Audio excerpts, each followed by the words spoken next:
नमस्कार, मैं रवि शास्त्री आपके अपने ही पसंदीदा चैनल पर आपका स्वागत करते हैं।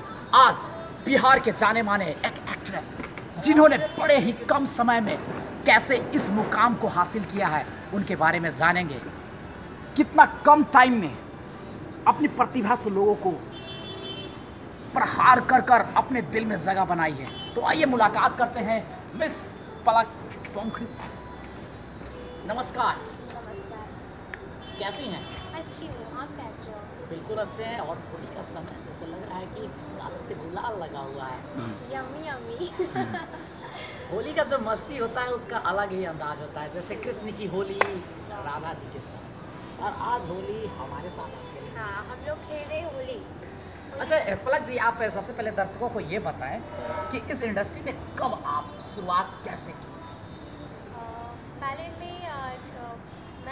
मेरे सर हैं, इनका नाम है गणेश कुमार सपना। जी जी। उनका डांस क्लास का नाम है गणेश कुमार सपना परफॉर्मिंग आर्ट। जी।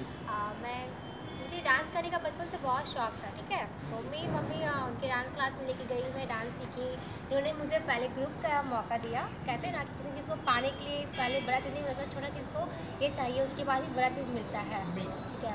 तो मैं पहले ग्रुप की थी। मैं लाइफ में अभी तक 2 ही बार ग्रुप की हूँ। उसके बाद इन्होंने कहा तुम्हारा हाइट अच्छा है, अच्छा काम कर लेती हो, अच्छा पर्सनैलिटी अच्छा लुक है, तो फिर लीड के लिए क्यों नहीं करती हो।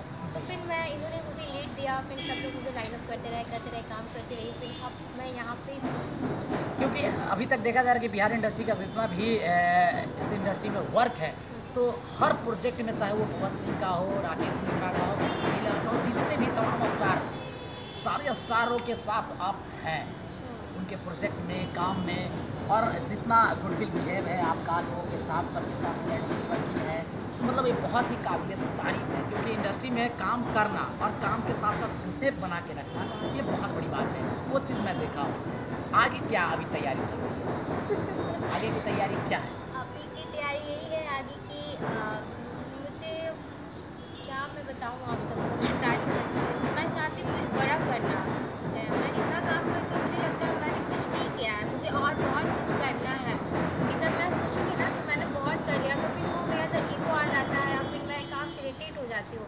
बट नो, माइंड में ऐसा कुछ नहीं है। मैं चाहती हूँ बहुत अच्छा काम करूँ, ऐसा काम करूँ जो मैं सोची भी ना हूँ, ठीक है। मैं चाहती हूँ हर दिन हर एक नया काम करूँ। मुझे अभी मूवीज़ पे फोकस है। मैंने मूवी साइन किया है अभी, और शूटिंग का डेट कंफर्म नहीं हुआ है, तो डेट कंफर्म होगा।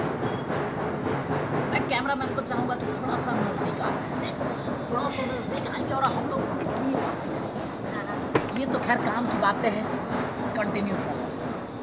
मैं चाहता हूँ कि काम के अलावा आप इतनी खूबसूरत हैं, अच्छा, थैंक यू सो रोमांटिक है, प्यारी प्यारी बात भी करती हैं, ओके।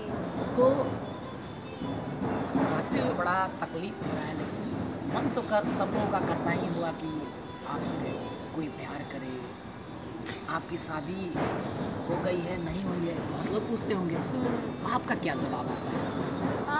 अभी उम्र नहीं हुई है मेरी शादी की, और उम्र भाग भी नहीं रहा है जो मैं कॉन्सेप्ट करूँ कि मतलब मुझे शादी करना है या फिर नहीं करना है। मैं चाहती हूँ पहले मैं जो चाहती हूँ मेरा अपना घर हो, ये हो, वो सब कुछ है, बट फिर भी अपना मतलब अपने अपने बलबूते पैसे बनाना का और चाहते अपने दम का, ठीक है। वो जब तक ना हो जाए तब तक माइंड में नहीं अभी मैंने बैठाया है कि मुझे शादी करना है या फिर नहीं करना। हैं। अच्छा, शादी अगर करना है तो लव मैरिज करना है या अरेंज मैरिज करना है? लव मैरिज करने के लिए आदमी के जैसे गर्ल्स एंड बॉय को एक दूसरे को समझना पड़ता है।